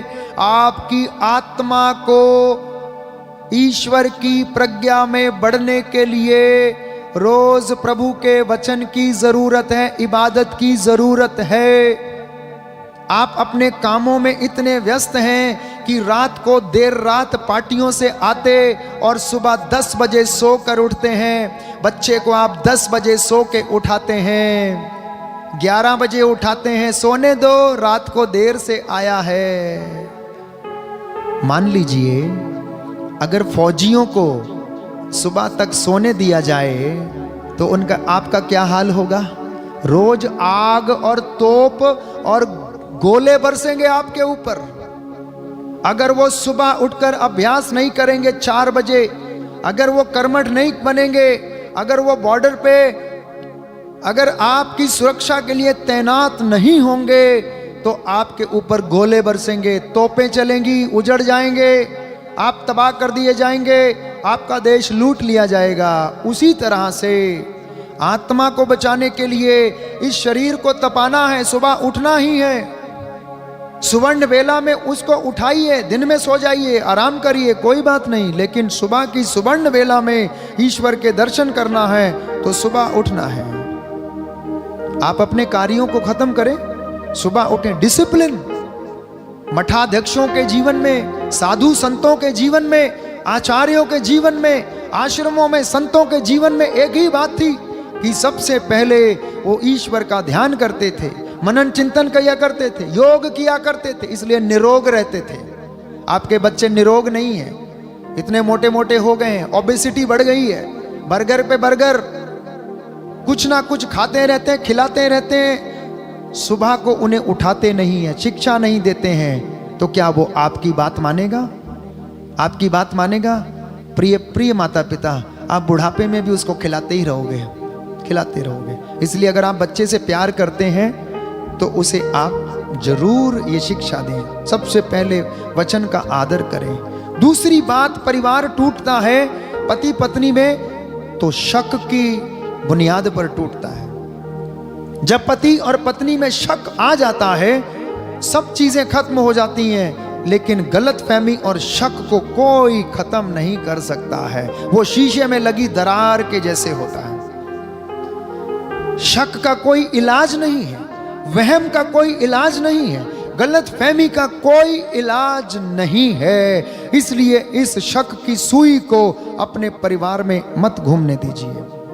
तीसरी बात, परिवार में अगर क्रोध है और असहनशीलता है तो आपका परिवार टूट जाएगा, उसे टूटने से कोई नहीं रोक सकता है। चौथी बात, अगर परिवार में नफरत है, अगर सास बहू से नफरत करती है या बच्चे माता पिता से नफरत करते हैं उनकी किसी कमी की वजह से, तो परिवार टूट जाएगा। अगर घर में एक दूसरे से ईर्ष्या है, देवरानी जेठानी अगर एक दूसरे से ईर्ष्या करती हैं तो कभी भी खानदान एक नहीं रह सकता है। अगर घर में मान सम्मान नहीं है तो घर जुड़ा हुआ नहीं रह सकता, स्वाभाविक है, उसको अलग होना ही है। और पांचवी बात, अगर तीसरे व्यक्ति का घर में प्रवेश हो जाता है तो चाहे वो आपकी पत्नी को ले जाएगा या आपकी बेटी को ले जाएगा और परिवार टूट जाएगा। इसलिए मैंने कल भी आपसे कहा, आप अपने घर में जब किसी को दावत देते हैं, बुलावा लाते हैं, अपने मित्रों को बुलाते हैं, तो सबसे पहले आप उनके आचरण की परख कीजिए। आपके ताल्लुकात ऐसे परिवारों से होने चाहिए, मसीहों के ताल्लुकात उन परिवारों से जिनके परिवारों में सदाचरण, प्रेम का भाव, प्रभु के प्रति श्रद्धा, एक दूसरे के प्रति विश्वास, एक दूसरे के प्रति प्रेम और सेवा का भाव हो। ऐसे मित्रों को आप बुलावा दें। अपने बिजनेस के कामों के लिए अगर आपको मिलना है तो कहीं होटल में मिलें, कहीं दूसरी जगह पर बैठकर मिलें, परंतु घर में ऐसे पौधों को पनपने ना दें, अन्यथा आपका परिवार बिखर जाएगा। आठवीं बात, आंख बंद करके अपने चचेरे मौसेरे और अन्य लोगों पर विश्वास ना करें। विशेष रूप से जॉइंट फैमिली में आप लोग विश्वास की परंपरा को बना के रखें, ईमानदारी वफादारी की परंपरा को बना के रखें, क्योंकि ये आंखें हैं और विषय वासना आंखों से उत्पन्न होती है। प्यारे भाइयों और बहनों, अपने बच्चों को अच्छे वस्त्र पहनने के लिए उन्हें प्रोत्साहित करें। शरीर की सुंदरता उसको ढकने पर नजर आती है, शरीर की सुंदरता बदन दिखाने से नहीं आती है। प्यारे भाइयों और बहनों,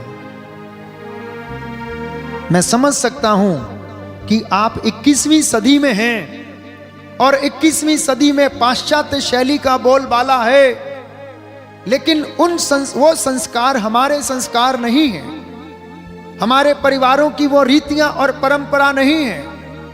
मैं आपको आज बताना चाहूंगा कि जितना आप साध्वी स्त्रियों के वस्त्र धारण करते हैं साध्वी पुरुषों के, उतने ज्यादा आप सुंदर और अच्छे दिखते हैं। वचन में लिखा है कि आपके वस्त्र शालीन हों, आपके केशों का श्रृंगार बाहरी अलंकरण से ना हो, परंतु आपके साध्वी विचारों से, विनम्रता से, प्रेम की भावना से। इसलिए प्यारे भाइयों और बहनों, भारतीय नारी अगर भारतीय संस्कारों के अनुसार परिधानों का वो आवरण करती है, उन्हें पहनती है, तो उससे ज्यादा सुंदर नारी और कोई भी नहीं है। उसकी अपनी विशेषता है प्यारे भाइयों और बहनों। इसलिए अपने बच्चों को अच्छे सुंदर वस्त्र पहनने के लिए उन्हें आप प्रोत्साहित करें। आप कलयुग में हैं, आप कलयुग में हैं प्यारे भाइयों और बहनों। भेड़ों को आप भेड़ियों के बीच में मत छोड़िए, अन्यथा आप नष्ट हो जाएंगे। इसलिए अपने बच्चों की देखभाल करना ये माता पिता का पहला कर्तव्य है। देखभाल करने का ये मतलब नहीं है कि उन्हें आप आजादी ना दें, आजादी दें, लेकिन वो उन्हें सिखाएं कि आजादी का इस्तेमाल कैसे करना है, उस स्वतंत्रता का इस्तेमाल अच्छे से कैसे करना है, उनके जीवन के लिए अच्छा क्या है, बुरा क्या है। आप इन दिनों में देख रहे हैं, आए दिनों में कोई ना कोई छोटी बच्चियों के साथ रेप, गला काट दिया, अंगों को नष्ट कर दिया, बच्चों को उठा लिया, अंग निकाल दिए, बेच दिए। ये पैशाचिक प्रवृत्ति है, ये शैतानी हरकतें हैं, शैतान की धूर्तता की चरम सीमा है प्यारे भाई और बहनों। आप अपने आप से पूछें, आपकी आंखें क्या देखती हैं? आपकी आंखें क्या देखती हैं? आप जब दूसरे को देखते हैं तो क्या देखते हैं? मैंने कई लोगों को देखा है, कई लोगों के मुंह से सुना है। प्यारे भाइयों और बहनों, हमारे विचार जो हम देखते हैं आंखों से, जो हम दिमाग से सोचते हैं, आंखों से देखते हैं, वो कभी ना कभी जुबान पर आ जाते हैं और व्यक्ति उन बातों से बाज नहीं आता है। इसलिए वो छींटाकसी करता है, छींटाकसी करता है। इसलिए उसका ये पाप उसके अपने बच्चों पर ही पड़ेगा। याद रख लीजिए, क्यों? प्रभु यीशु ने कहा, सुसमाचार में हम पढ़ते हैं कि तुझे अपनी निकम्मी बात का हिसाब देना है, वो कहीं दूसरी जगह पर नहीं। अगर तू किसी के विषय में बोलेगा तो वो तेरे बच्चे पर ही आन पड़ेगा। तू सबसे पहले उसका नतीजा अपने घर में अपने बच्चों के ऊपर देखेगा। यहीं पर निकम्मी बात का हिसाब हो गया और प्रभु ने आपका और मेरा हिसाब कर दिया। बाइबल के वचन झूठे नहीं हैं। इसलिए अपने बच्चों को प्यारे भाइयों और बहनों ऐसी शिक्षा दें, उन्हें अच्छे वस्त्र दें, अच्छा खाना पीना दें, अच्छी चीजें दें। लेकिन हमारा समाज प्यारे भाइयों और बहनों उन चीजों को आप सोचेंगे कि हम 21वीं सदी में, तो हमें ये सोचना चाहिए। कौन सोचेगा, कौन सिखाएगा? हर व्यक्ति को अपनी जिम्मेदारी निभानी होगी। आप अपनी जिम्मेदारी दूसरों पर ना थोपें। आप अगर स्वयं उन बातों को करना शुरू कर देंगे तो आपके पड़ोसी भी उसको करना शुरू कर देंगे। इसलिए गैर जिम्मेदार पति और पत्नी अपने परिवार को बिखेर देते हैं। जो पति गैर जिम्मेदार हैं, जो अपने बच्चों को दूसरों के ऊपर छोड़ देते हैं, इन लॉज के पास छोड़कर चले जाते हैं।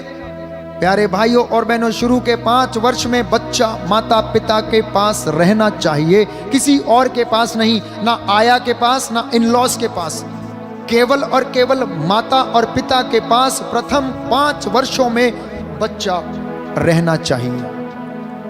और उसके बाद कोशिश करना है कि उसकी टीनेजर की अवस्था तक उसे माता पिता के साथ वो रहे, तो वो अच्छा है। धार्मिक शिक्षा की कमी की वजह से परिवार टूट गए हैं। अच्छे संस्कारों की कमी की वजह से परिवार टूट गए हैं। एक दूसरे को क्षमा नहीं कर पा रहे हैं, इसलिए परिवार टूट गए हैं। घर में नशा, इसलिए परिवार टूट गए हैं। घर में धूम्रपान, घर में अश्लील चीजें और मोबाइल का जरूरत से ज्यादा उपयोग घरों में प्यारे भाइयों और बहनों परिवारों को तोड़ रहा है। मम्मी अपने मोबाइल पे व्यस्त हैं, पापा अपने मोबाइल पे व्यस्त हैं, टिकटॉक देखना है।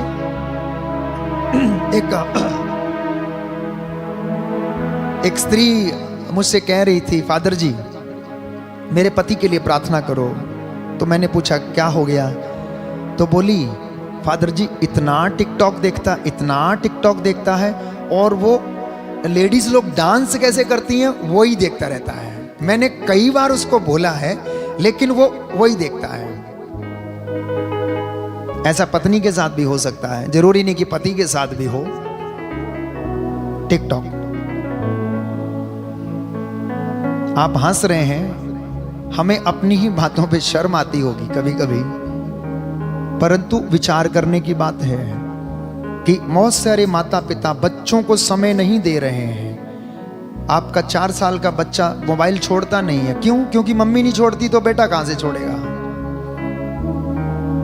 एक जमाना था जब घर में मोबाइल नहीं हुआ करते थे, एक टेलीफोन लाइन हुआ करती थी, बातचीत हुआ करती थी, घर में रोज लोग बैठते थे, नानी कहानियां सुनाया करती थी, दादी कहानियां सुनाया करती थी, घर में चर्चा हुआ करती थी, घर में प्यार की बातें हुआ करती थी। अब क्या है? लड़की अपने कमरे में, लड़का अपने कमरे में, पता नहीं वो कमरे में क्या देख रहा है, अश्लील चीजें देख रहा है या क्या देख रहा है, मम्मी पापा को पता नहीं है।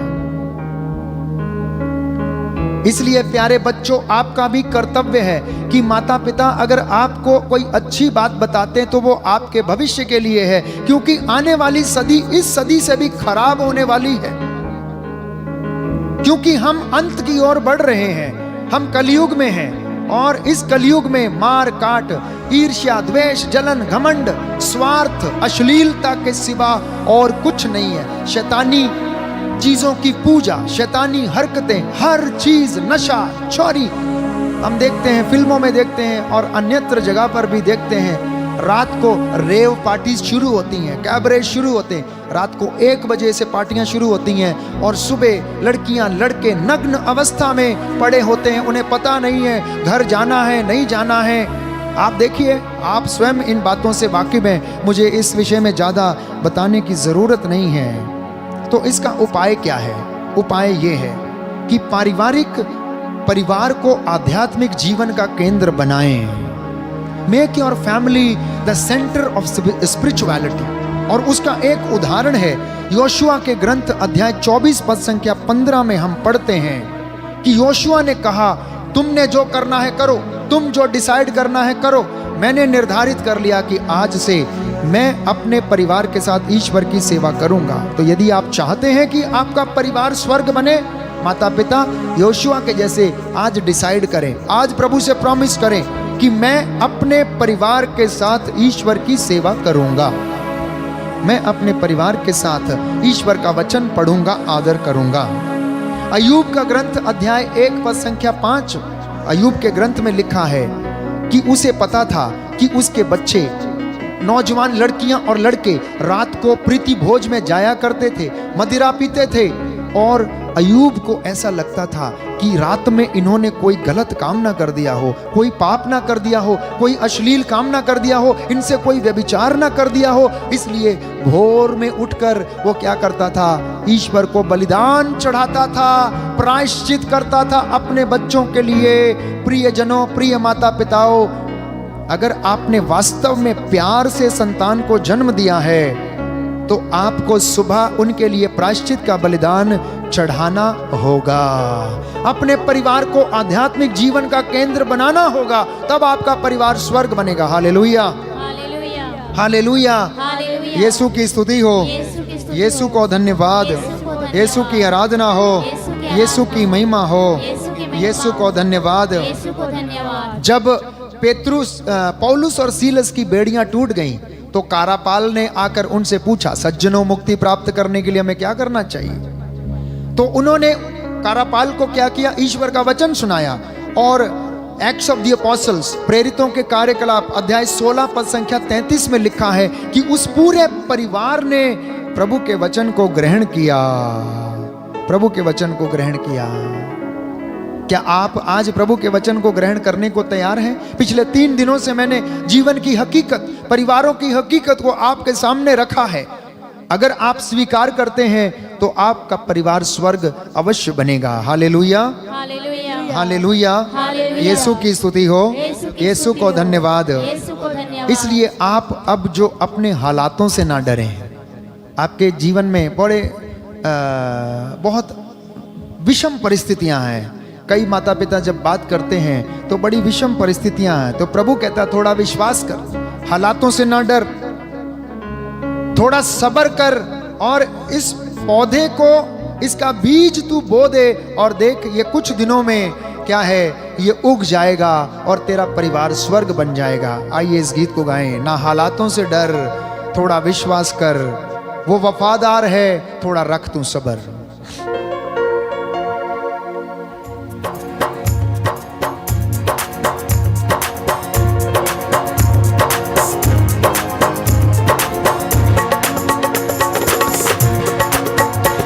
हालातों से डर, थोड़ा विश्वास कर, वो वफादार है, थोड़ा रख तू सब्र। थोड़ा रख तू सब्र, थोड़ा रख तू सब्र। ना हालातों से डर, थोड़ा विश्वास कर, वो वफादार है, थोड़ा रख तू सब्र। थोड़ा रख तू सब्र, थोड़ा रख तू सब्र।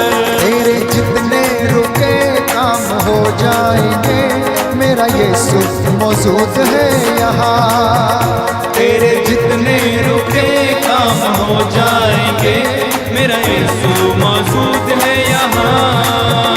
तेरा घर स्वर्ग बन जाएगा, मेरा यीशु मौजूद है यहाँ।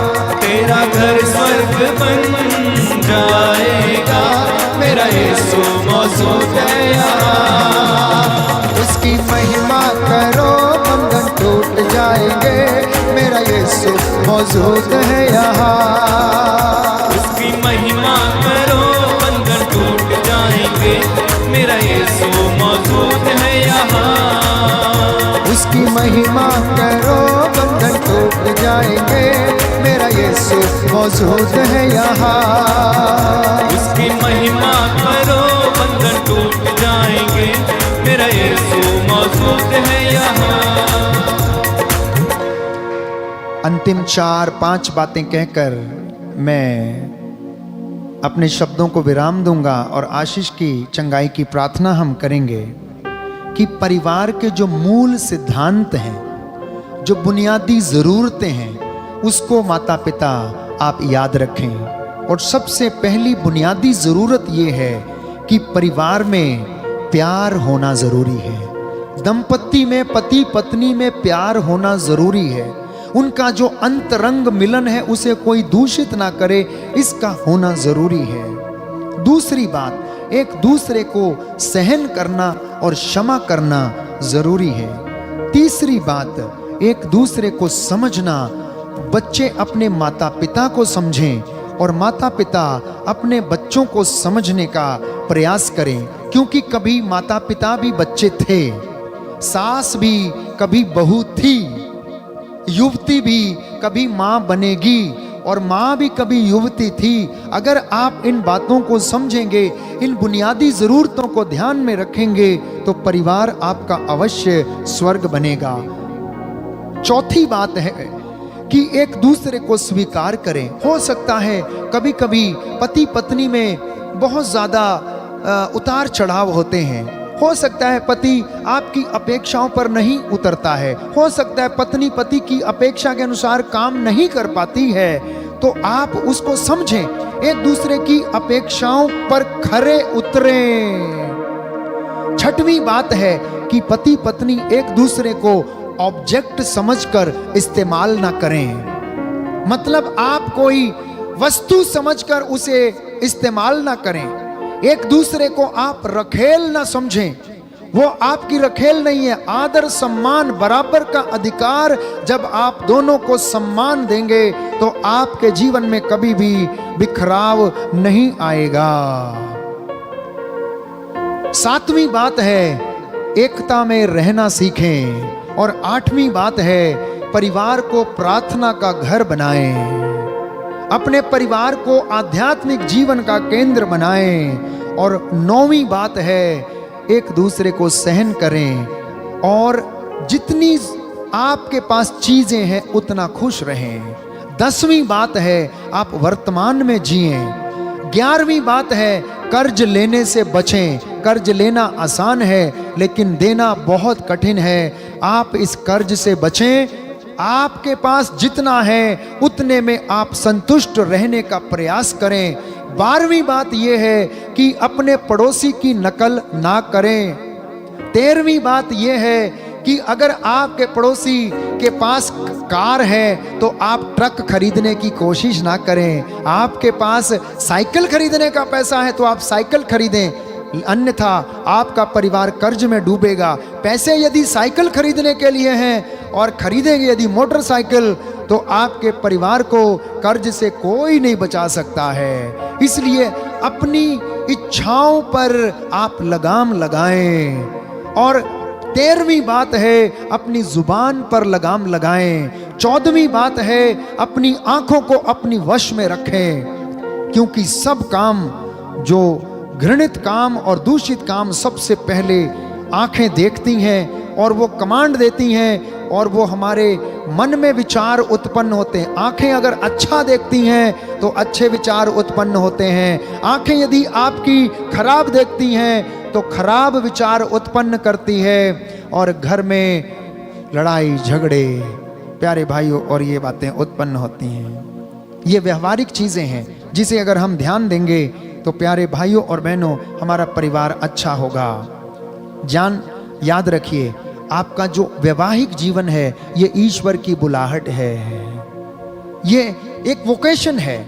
आपको एक बहुत बड़ी जिम्मेदारी दी गई है कि आपका परिवार अगर अच्छा होगा तो समाज अच्छा होगा, समाज अच्छा होगा तो आपका देश अच्छा होगा, और अगर आपका देश अच्छा होगा तो आपका संसार अच्छा होगा। लेकिन इसको बनाने के लिए महात्माओं ने, कई विद्वानों ने, संतों ने अपने जीवन को कुर्बान कर दिया। स्वयं यीशु मसीह ने अपना जीवन आपको और मुझे इन बातों को बताते बताते अपने आप को कुर्बान कर दिया। और अब समय है कि प्यारे भाइयों और बहनों, हम अपने जीवन में ईश्वर के प्रतिरूप को देखें, पवित्र आत्मा की एकता को अपने परिवारों में समझने का प्रयास करें। विवाह एक वरदान है। बहुत सारे लोग जो इससे वंचित हैं उनसे पूछ के देखिए कि उनके जीवन में क्या है। इसलिए पति पत्नी को, दोनों को ईश्वर भक्त होना और अपने बच्चों को भी भक्ति सिखाना, ये उनका कर्तव्य है। प्रभु हमें आशीष दे। आज पश्चाताप का दिन है। इस आने वाले आधे घंटे में हम पश्चाताप करेंगे और एक दूसरे को क्षमा करने का प्रयास करेंगे, ताकि वो बंधन मेरे और आपके जीवन से टूटे, मेरे और आपके जीवन से वो सारी बातें नष्ट हो जाएं। आइए हम अपने आप को तैयार करें और अपने परिवार में एक दूसरे को क्षमा करने के लिए प्रभु से कृपा मांगें। जितने लोगों ने निवेदन भेजे हैं, हम सामूहिक रूप से प्रार्थना करने जा रहे हैं। आप विश्वास कीजिए कि प्रभु ने आपका निवेदन सुना और कबूल किया है। समय के अभाव के कारण इस वक्त मैं सामूहिक रूप से सारी बीमारियों के छुटकारे के लिए प्रार्थना करूंगा। सर्वप्रथम जितने भी लोग कैंसर से, लकवे की बीमारी से, टीबी के रोग से पीड़ित हैं, स्पॉन्डिलाइटिस की बीमारी से पीड़ित हैं, माइग्रेन की बीमारी से पीड़ित हैं, रीढ़ की हड्डी के रोग से पीड़ित हैं, निचले हिस्से का जो चलना बंद हो गया है, इस वक्त चल फिर नहीं सकते हैं, इस वक्त आप सभी लोग मेरे साथ दाहिना हाथ उठाएं और यीशु मसीह के नाम से, हे प्रभु यीशु, तेरे इन बच्चों को जो टीबी के रोग, कैंसर के रोग, गठिए के रोग, माइग्रेन के रोग से पीड़ित हैं, प्रभु इन पर दया कर। इनकी रीढ़ की हड्डी में तेरा बल आ जाए प्रभु।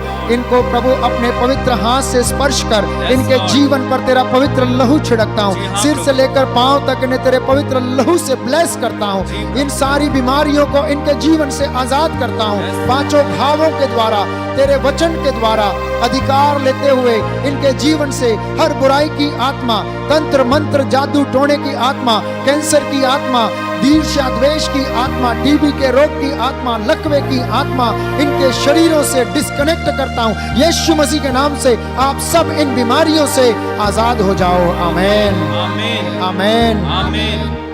निस्संतान माता पिता यदि घुटना टेक सकते हैं तो इस वक्त टेकें, दोनों हाथों को उठाएं। आप प्रभु को क्षमा कर, प्रभु से क्षमा प्राप्त कर रहे हैं, इसलिए आप अपने सभी लोगों को क्षमा कर दे। जिनके पास संतान नहीं है, पुत्र का वरदान चाहते हैं, पुत्री का वरदान चाहते हैं, आपने दूसरे के बच्चों के खिलाफ गलत बोला है तो प्रभु से क्षमा की याचना करते जाना। यीशु मसीह का पवित्र लहू आपके शरीर को सिर से लेकर पांव तक ब्लेस करता हूं। आपकी नस नस में, आपके गर्भ में यीशु मसीह का पवित्र लहू दौड़े, आपको शुद्ध करे, अपने जीवन को पवित्र करना, प्रायश्चित करना। पति के जीवन में, उसके शरीर में जो कमी घटी है, उसके अगर शुक्राणुओं में कमी है, यीशु मसीह तेरा पवित्र लहू इसकी जरूरतों को पूरा करे। तेरे पवित्र लहू से इसके शरीर और इन दंपतियों के जीवन से, तंत्र मंत्र के बंधनों को इनके जीवन से आजाद करता हूं। पिता ईश्वर याद कर, तूने बुढ़ापे में सारा और इब्राहिम को प्रभु संतान का वरदान दिया। तेरे इन बच्चों के पापों को क्षमा कर और इन्हें संतान के वरदान से संपन्न कर। Hallelujah hallelujah hallelujah hallelujah hallelujah hallelujah hallelujah. Hallelujah. Yeshu की स्तुति हो, यीशु की स्तुति यीशु हो। को धन्यवाद, यीशु को धन्यवाद। जितने भी घरों में लड़ाई झगड़ा, मन मुटाव है, कर्जे की आत्मा है, इस वक्त वे लोग अपने हाथों को उठाएं। जो कर्ज में डूबे हुए हैं, काम नहीं बन रहा है, प्रभु आपसे कह रहा है कि आपके जीवन में जो बंधन है उनसे छुटकारा पाओ। अपने मृत सदस्यों के लिए आत्मा की शांति का बलिदान अर्पित करो, प्रभु को दशमांश अर्पित करो और उत्तम फल भेंट प्रभु को करो और उसके कलीसिया की सेवा में अपने परिवार को समर्पित करो। यीशु मसीह का आत्मा कर्ज की आत्मा से आपको आजाद करे, आपके परिवार को हर प्रकार के बंधन से आजाद करे। आपके परिवार में जो लड़ाई झगड़े, ईर्ष्या द्वेष का आत्मा है, यीशु मसीह अभी और इसी वक्त आपके परिवारों से उसे डिस्कनेक्ट करता है। तंत्र मंत्र की आत्मा से, मूर्तियों की पूजा की आत्मा से, निरर्थक जीवनचर्या की आत्मा से, पुराने पूर्वजों के पापों के श्रापों से आपको मुक्त करता है। आमीन आमीन हालेलुया हालेलुया। जो इस वक्त जॉब की तलाश में है, जिनके जॉब नहीं है, सैलरी नहीं है और जिन्होंने अपने फाइलें दफ्तरों में लगाई हुई हैं, इस वक्त हम प्रभु के वचन के द्वारा अधिकार लेंगे, उसके पवित्र लहू पांचों घावों के द्वारा अधिकार लेंगे उन दफ्तरों पर, उन मैनेजरों पर जो उनकी फाइलों को देखते, इंटरव्यू लेते हैं। यीशु मसीह आप उस जगह पर विराजमान होकर अपने इन बच्चों के लिए प्रबंध कीजिए, उनके हाथों को पकड़िए, उनकी कलम को चलाइए और इनके लिए प्रबंध कीजिए। मैं तेरा दास मूसा के जैसे इन हाथों को उठाते हुए इन बच्चों के लिए प्रायश्चित करता हूँ प्रभु। जैसे तेरे दासों ने, तेरे नबियों ने तेरे लोगों के लिए प्रायश्चित किया, वैसे ही मैं आज तेरे लोगों के लिए प्रायश्चित करता हूँ प्रभु। इन पर दया कर, इनके लिए आर्थिक जरूरतों को मुहैया करा, इनके लिए प्रभु नौकरी का प्रबंध कर, नवयुवक युवतियों को पवित्र कर, इन्हें शुद्ध कर। ये प्रार्थना करते हैं उद्धारकर्ता यीशु मसीह के नाम से मांगते हैं, आमीन hallelujah hallelujah hallelujah hallelujah hallelujah hallelujah.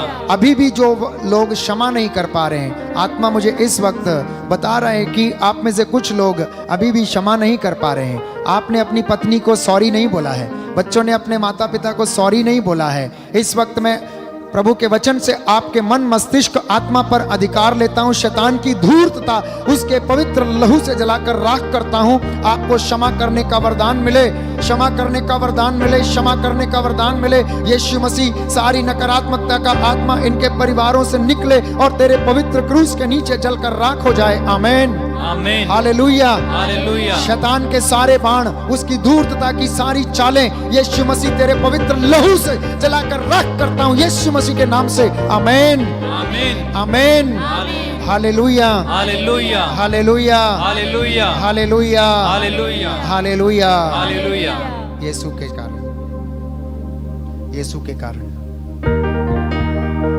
Yeshu के कारण, यीशु के कारण यीशु के कारण, सिरों को झुकाएं, यीशु के कारण, साष्टांग प्रणाम करें। यीशु के कारण, सब कुछ यीशु के कारण, यीशु के कारण, यीशु के कारण, यीशु के कारण, यीशु के कारण, यीशु के कारण, सब कुछ यीशु के कारण, यीशु के कारण, सब कुछ यीशु के कारण।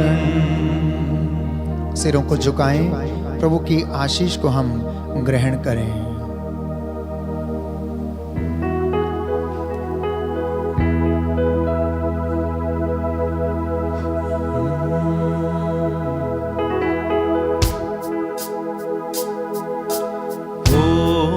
तेरी आराधना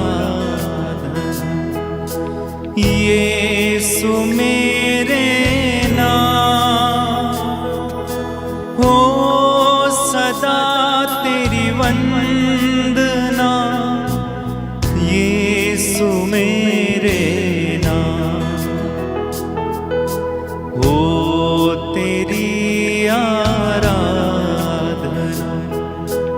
यीशु मेरे नाम हो, सदा तेरी वंदना यीशु मेरे नाम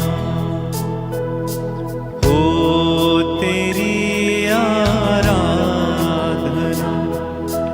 यीशु मेरे नाम हो, सदा तेरी वंदना यीशु मेरे नाम हो, तेरी आराधना यीशु मेरे नाम हो, सदा तेरी वंदना यीशु मेरे। सब लोग अपने सिर को झुका लेंगे।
स्वर्ग की ओर हम जा रहे हैं, आओ आओ तुम भी आओ।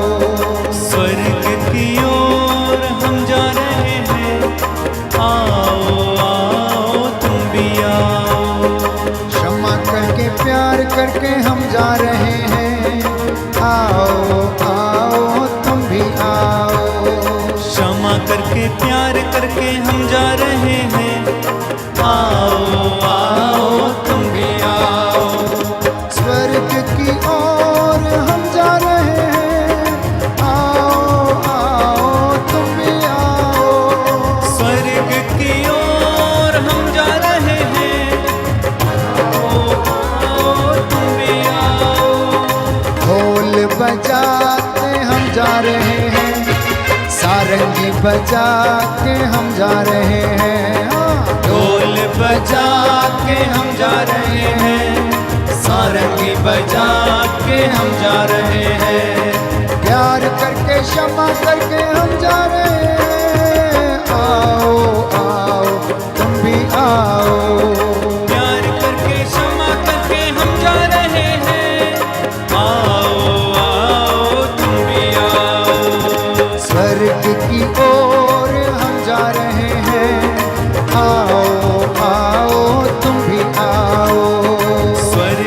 की ओर हम जा रहे हैं, आओ आओ तुम भी आओ, आओ आओ तुम भी आओ, आओ आओ तुम भी आओ। Good night, God bless you. और जिन्होंने चैनल सब्सक्राइब नहीं किया है कृपया वे सब्सक्राइब करें।